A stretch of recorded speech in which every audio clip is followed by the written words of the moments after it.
तो हम C20 में बात कर रहे थे बेटा, इसको कंटिन्यू करते हैं। कंस्ट्रक्शन हमारा हो गया था, अब इसका एक्सपेरिमेंट चालू करते हैं। मैंने आपको समझाया था कि जब E से करंट I आएगा तो इस A पर डिवाइड होगा naturally. Some of the current passes through the side AC and the remaining current I2 passes through the side AD as shown in the Wheatstone bridge circuit. Okay, now this I1 reaches at B and I2 reaches at D. Okay, now if the potential of B is higher than potential of D, current I divides into two parts. Some of the current should pass through the galvanometer and the remaining current pass through the BC. The current which is coming through the G meet at D and here I2 current. Then in DC part, the both currents, this I dash and I2 will pass through DC and circuit completes. Now the deflection in galvanometer, I told you the on the scale of the galvanometer pointer at the middle point.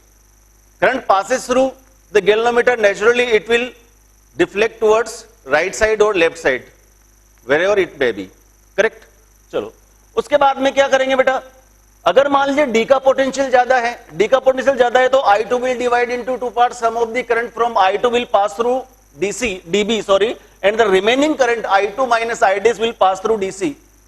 At point B there will be two currents I1 and I dash.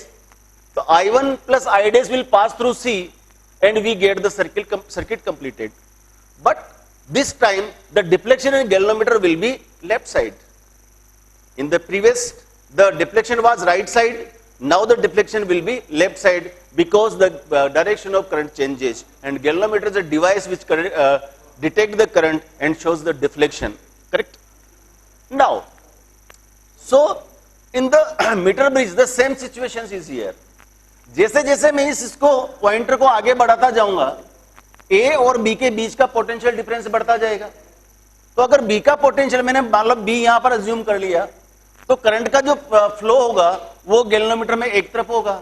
जब इसको मैं C के पास कहीं लगाऊंगा तो अब यहां से यहां तक का पोटेंशियल ज्यादा हो जाएगा, इधर का पोटेंशियल कम रह जाएगा, तो गैल्वेनोमीटर में डिफ्लेक्शन जो आएगा वो अपोजिट साइड आएगा।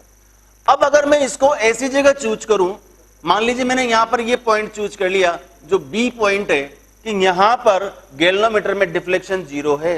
अरे गैल्वेनोमीटर में डिफ्लेक्शन जीरो का मतलब क्या हुआ बेटा, इसमें डिफ्लेक्शन जीरो, इसका मतलब there is no current passing through the galvanometer.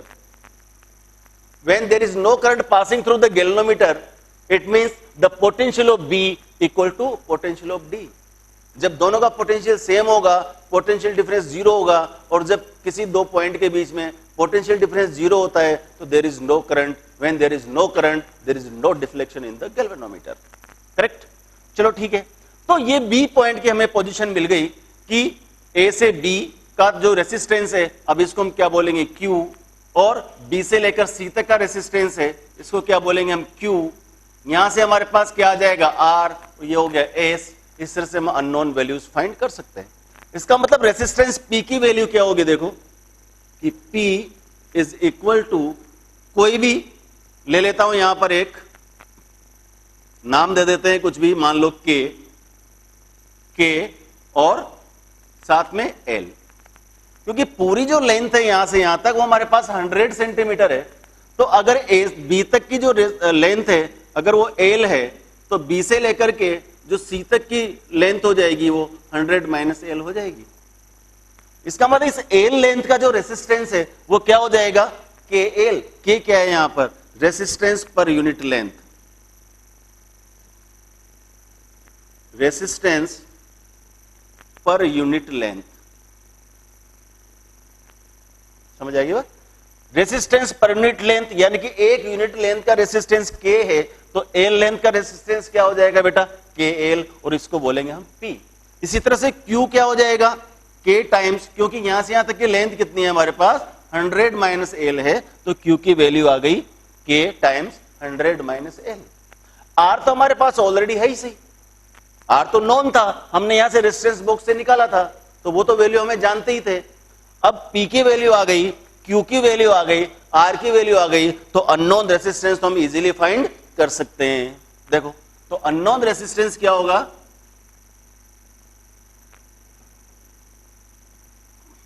देखो unknown resistance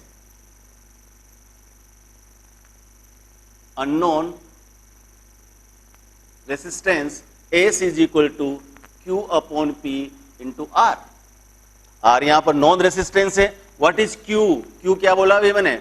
100 minus L into के डिवाइडेड बाय एल इंटू के इंटू आर. कैसे के कैंसिल हो जाएगा, तो एस क्या आ गया? S is equal to 100 minus L upon L into R. तो अगर हमें चाहिए, हमें अननोन रेसिस्टेंस चाहिए, तो हम क्या करेंगे? इस बी की पोजीशन को फाइंड कर लेंगे.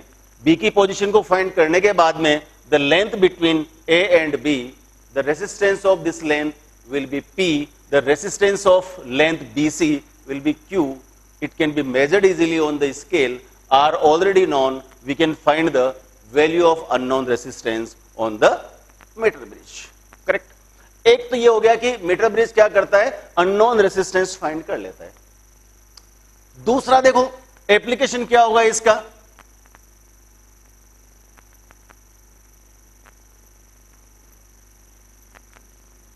सेकेंड एप्लीकेशन समझिए.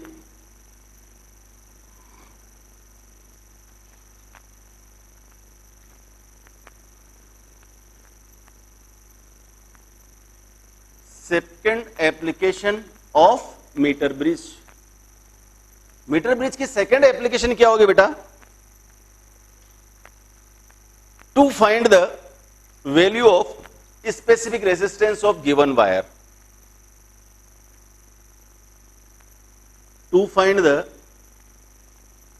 value of specific resistance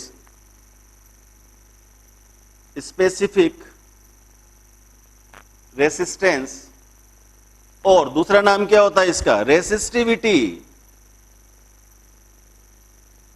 resistivity of given wire. हमें क्या किया कि एक वायर दे दिया और हमसे बोला कि ये वायर हमें पता नहीं है किस मेटल का बना हुआ है. आप इसके बता करके बताइए कि ये मेटल कौन सी है, या आप बताइए कि इसकी रेसिस्टिविटी कितनी है. अगर हमें रेसिस्टिविटी पता लग जाए तो उसको स्टैंडर्ड वैल्यू से हम कंपेयर करके बता सकते हैं कि गिवन वायर जो है वो किस अलॉय का बना हुआ है. मैग्नीन का है, कॉन्स्टेंटन का है, निक्रोम का है, या किस मेटल का है. उसको हम इजीली उसका रो फाइंड करके फाइंड कर सकते हैं. अब प्रश्न उठता है कि रो कैसे फाइंड करें. चलो ठीक है भाई, हमने पढ़ा है कि rho is equal to R A by L. अरे भाई R is equal to rho L by A. Rho L by A तो रो क्या हो गया? R A by L. ठीक है. अब इसमें क्या क्या है बेटा? आर क्या है? रेसिस्टेंस. ए क्या है? Area cross section of wire. और एल क्या है? Length of the wire. समझो इसे. मान लो ये वायर है, ये इसका एरिया क्रॉस सेक्शन है, एल इसकी लेंथ है और आर इसका रेसिस्टेंस है. क्योंकि इस एक्सपेरिमेंट में हमने आर को नॉन रेसिस्टेंस ले रखा था और स्मॉल एल को बैलेंस लेंथ बोल रखा था, तो अब यहां पर हमें थोड़ा सा इसमें फॉर्मूले में चेंज करना पड़ेगा. मैं एल की जगह ले रहा हूं एल की जगह कैपिटल एल. ठीक है ना. क्योंकि जो स्मॉल एल है, स्मॉल एल हमने प्रीवियस उसमें लिया था, वो बैलेंस लेंथ है. बैलेंस लेंथ कौन सी लेंथ है? जहां पर नल पॉइंट आया. नल पॉइंट कहां पर आया? जहां पर गैल्वेनोमीटर में डिफ्लेक्शन 0 था. तो जो नल पॉइंट आया बी, जहां पर डिफ्लेक्शन गैल्वेनोमीटर में डिफ्लेक्शन 0 था, वहां से लेकर यहां तक की जो लेंथ थी L, this L was balanced length. ठीक है. तो इस एल की जगह मैं यहां पर क्या कर रहा हूं? एल. और जो आर है इसकी जगह हो जाएगा एस, क्योंकि एस क्या है यहां पर? Unknown resistance. तो now the formula, now modified formula becomes rho is equal to S A by L. यहां पर एल क्या है? Length of wire. Length of wire. कौन सा वायर? जो गिवन है उसकी लेंथ है. ए क्या हो गया बेटा? Area of cross section. Area of cross section. और एरिया ऑफ क्रॉस सेक्शन क्या लिखते हैं अपन? पाई आर स्क्वायर. जहां पर आर क्या हो जाएगी भाई, रेडियस। आर क्या हो जाएगी, रेडियस हो जाएगी। ठीक है, अगर हमें रेडियस फाइंड करनी है, देखो लेंथ फाइंड करनी है, किससे फाइंड करेंगे, स्केल से। All the quantities should be measurable using the experiments. L किससे फाइंड करेंगे, स्केल पर रखेंगे उस वायर को और पता कर लेंगे भी कितनी लेंथ का है। रेडियस फाइंड करना थोड़ा मुश्किल है, तो उसकी जगह हम रेडियस की जगह क्या फाइंड करेंगे, हम उसका डायमीटर फाइंड करेंगे। ठीक है, तो आर की जगह अगर मैं d/2 लिख लूं, देखो r is equal to can be written d/2, तो दिस d/2 तो क्या बन जाएगा फॉर्मूला, फॉर्मूला क्या बन जाएगा कि a is equal to pi d²/4। ठीक है, जहां पर d क्या कहलाएगा, आपका डायमीटर। आप इसको पॉज करके नोट कीजिए, डायमीटर कहलाएगा। डायमीटर किससे फाइंड करते हैं हम, स्क्रू गेज से। डायमीटर किससे फाइंड करेंगे, स्क्रू गेज से। ठीक है, चलो डायमीटर फाइंड करते हैं। तो डायमीटर फाइंड किया, डायमीटर किससे फाइंड करेंगे, स्क्रू गेज। गेज मेजरमेंट करने का एक एक्सपेरिमेंट होता है, ये आईआईटी में भी सिलेबस में, नीट में भी सिलेबस में, ये आप यूनिट डायमेंशन एरर्स वाला जो चैप्टर है वहां पर पढ़ेंगे। स्क्रू गेज, स्क्रू गेज एक ऐसी डिवाइस है जो 1 सेंटीमीटर का 100 पार्ट तक मेजर कर सकती है। वर्नियर कैलिपर्स ऐसी डिवाइस है जो 1 सेंटीमीटर का 100 part, sorry screw gauge thousands part. Vernier callipers, सुनो ढंग से समझ लो आप इस चीज को, क्योंकि आगे भी काम आएगा। ये जो स्केल है इसका लिस्ट काउंट होता है 1 mm। 1 mm का मतलब 0.1 सेंटीमीटर। अगर हमें डेसिमल का 1 प्लेस तक हमें अगर मान लीजिए चाहिए, तो हम किसको यूज करेंगे, स्केल को। 1 मिलीमीटर स्केल यूज कर सकता है। उससे छोटी डिस्टेंस मेजर करनी है तो एक वर्नियर कैलिपर्स आता है। वर्नियर कैलिपर्स, इसकी जो लिस्ट काउंट होती है 0.01 सेंटीमीटर, यानी कि ये 1 सेंटीमीटर का 100 पार्ट तक भी मेजर कर सकता है। तीसरी डिवाइस आती है आपकी स्क्रू गेज, और स्क्रू गेज की जो लिस्ट काउंट होती है वो 0.001 सेंटीमीटर होती है, यानी कि ये 1 सेंटीमीटर का 1000 पार्ट को भी मेजर कर सकता है। इससे और छोटी अगर डिस्टेंस आपको मेजर करनी है तो फिर माइक्रोमीटर स्क्रू आता है, और micrometer screw 1/10 is raised to the power 6, यानी कि 10 लाख पार्ट तक भी हम मेजर उससे कर सकते हैं। चलो बात की कहानी है, फिलहाल क्योंकि हमें डायमीटर फाइंड करना है तो हम स्क्रू गेज में उसका डायमीटर फाइंड कर लेंगे जो 0.001 की रेंज में आ जाएगा। ठीक है, और वैल्यूज रख देंगे। रही बात कितनी, एस की, एस इससे फाइंड कर लेंगे। सीधा सीधा जो अननोन वायर है वो एस की जगह पर लगाएंगे। इसको जॉकी को ए के पास टच करेंगे, ए को डिफ्लेक्शन आएगा, सी के पास टच करेंगे, दूसरी साइड में डिफ्लेक्शन आएगा, ऐसी जगह टच करेंगे कि डिफ्लेक्शन 0 हो जाए, और 0 डिफ्लेक्शन मेजर हो जाएगा, उसको बोलेंगे अपन नल पॉइंट। नल पॉइंट से ए तक का जो डिस्टेंस होगा वो उसकी बैलेंस लेंथ होगी, और बैलेंस लेंथ क्या होती है हमारी, एल। ठीक है, तो सबसे पहले हम क्या फाइंड करेंगे, मीटर ब्रिज से तो हमने फाइंड कर लिया unknown resistance.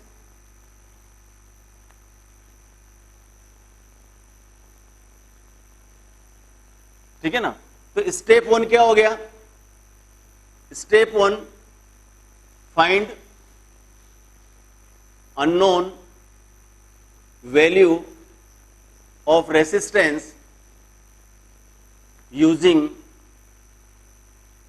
Metre bridge, that is S. और एस क्या है बेटा, अभी बताया था मैंने, 100 minus L upon L into R. यहां पर आर नॉन रेसिस्टेंस है, नॉन रेसिस्टेंस ओम में अपन फाइंड कर लेंगे। एल बैलेंस्ड लेंथ है, बैलेंस्ड लेंथ है, यहां से अननोन रेसिस्टेंस मिल गया। एरिया ऑफ क्रॉस सेक्शन हमने फाइंड कर लिया था, तो जो रेसिस्टिविटी आ जाएगी या स्पेसिफिक रेसिस्टेंस क्या आ जाएगा आपके पास, S pi d²/4 divided by L, या pi S d² divided by 4l। S की वैल्यू हम यहां से उठा करके यहां रख देंगे, तो हमारे पास क्या आ जाएगा, रेसिस्टेंस आ जाएगा। कौन सा रेसिस्टेंस, स्पेसिफिक रेसिस्टेंस या रेसिस्टिविटी हमें फाइंड हो जाएगी। This is the second application of the metre bridge. Third application of the metre bridge वो सेम एज ओम्स लॉ है। अगर हमें मान लीजिए सीरीज कॉम्बिनेशन को वेरीफाई करना है या पैरेलल कॉम्बिनेशन को वेरीफाई करना है, तो पहले दो वायर है, जैसे मान लो, इसको आप नोट कर लीजिएगा पॉज करके।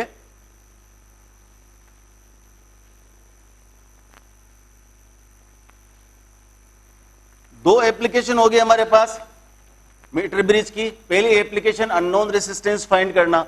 Application 2 of the metre bridge is to find the value of specific resistance of given wire, और we can recognise the metal by using the value of the specific resistance which can be obtained from the experiment of the meter bridge. Third जो application है, third application क्या है? To verify the value, to verify the laws of series and parallel combination. Series and parallel combination, series और parallel combination को भी हम इसको use कर सकते हैं। सीरीज में कैसे करते हैं? बाकी सारी चीजें सेम रहेगी। जो एस वाला जो पोर्शन था, हमने जो एस वाला पोर्शन था यहां पर एस, उसकी जगह हम क्या करेंगे? पहले ये वायर लेंगे, कौन सा? जिसका रेसिस्टेंस मान लो R1 है। फिर दूसरा वायर लिया, इसको हटा करके उसका रेसिस्टेंस क्या हो जाएगा हमारे पास? R2 आ जाएगा। फिर दोनों को एक साथ लगा देंगे, ऐसे देखो, ये R1 हो गया, ये R2 हो गया, और इसको हम इस दोनों के बीच में लगा देंगे, पॉइंट्स के बीच में, C और D के बीच में, तो सीरीज में R1 प्लस R2 आ गया। वैल्यूज देखेंगे कि R1 और R2 की जो वैल्यू है वो किसके इक्वल आ रही है? एक्सपेरिमेंट से R1 प्लस R2 यानी कि सीरीज के इक्विवेलेंट रेसिस्टेंस के इक्वल आ रही है, इसलिए हम सीरीज कॉम्बिनेशन वेरीफाई कर सकते हैं। इसी तरह से अगर मैं वेरिएबल कोई रेसिस्टेंस है, ये कोई R1 है, इसके साथ में एक और रेसिस्टेंस ये R2 अगर अपन लगा देंगे, पहले R1 को अलग निकाल लेंगे, फिर R2 की वैल्यू अलग निकाल लेंगे, और फिर दोनों को पैरेलल में जोड़ करके अननोन रेसिस्टेंस फाइंड करेंगे। That unknown resistance will be the value of the equivalent resistance of parallel combination. इसका मतलब there are three usages of the galvanometer, sorry metre bridge. तो मीटर ब्रिज से हम अननोन रेसिस्टेंस की value find कर सकते हैं।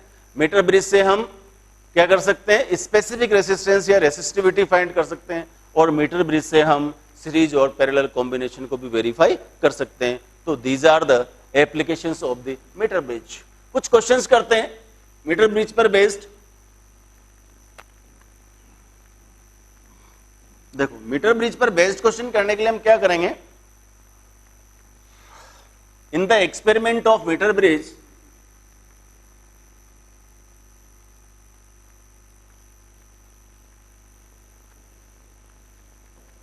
Metre bridge, a unknown wire is connected between D and C, ठीक है। Find the value of resistance of this wire, find the value of resistance of this wire when non-resistance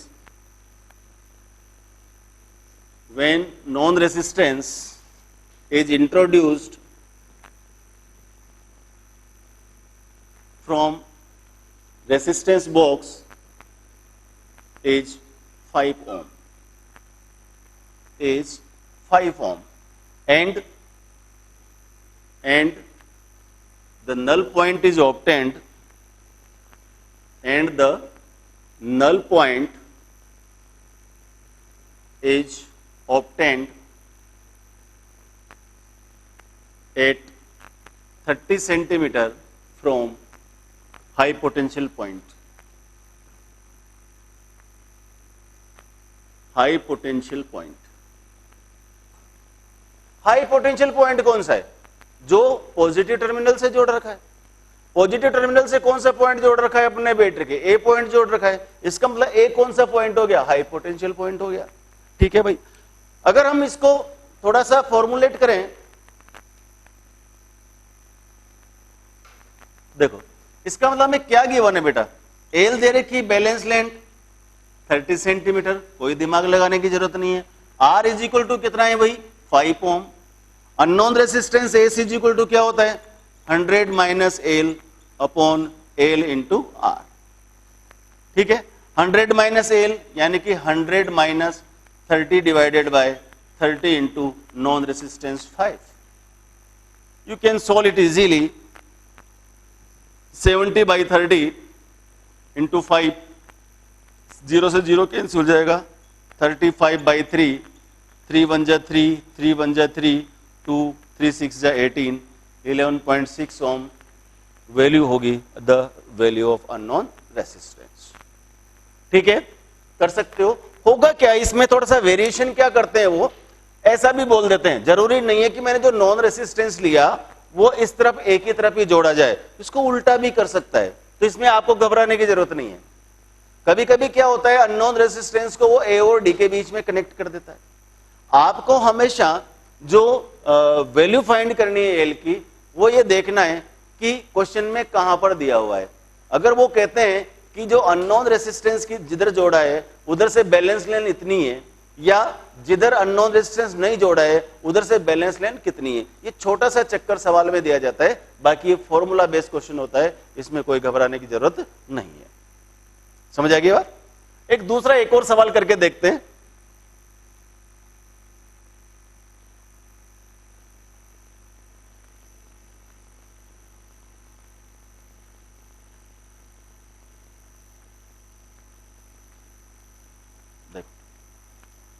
question क्या है? Compare the resistance, compare the resistances of two wires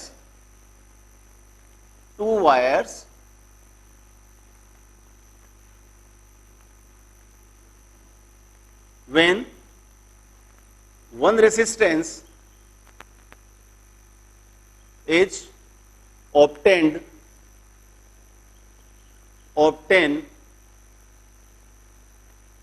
the value of balance length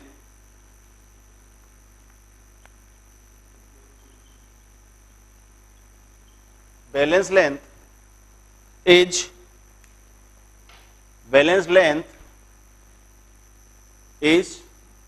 25 centimeter and other 35 centimeter. The non-resistance for both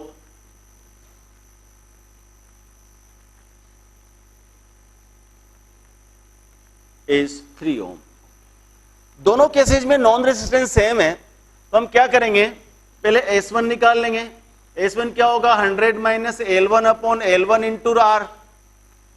S2 is equal to क्या हो जाएगा? 100 minus L2 upon L2 into are.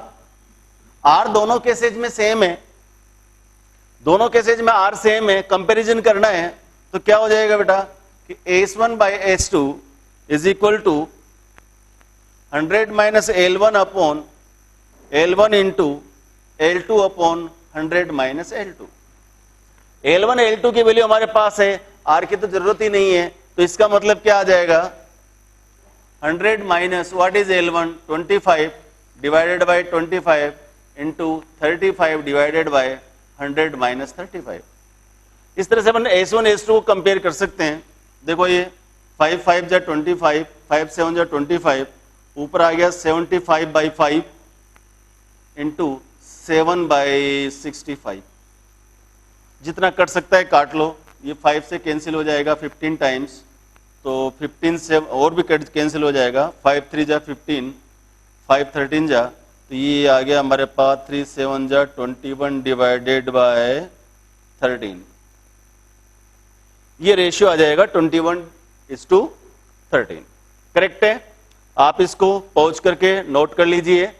Next जो lecture है उसमें हम पढ़ेंगे Wheatstone bridge पढ़ लिया, मीटर पढ़ लिया, और पढ़ेंगे बहुत इंपॉर्टेंट टॉपिक पोटेंशियोमीटर। ठीक है? All the best.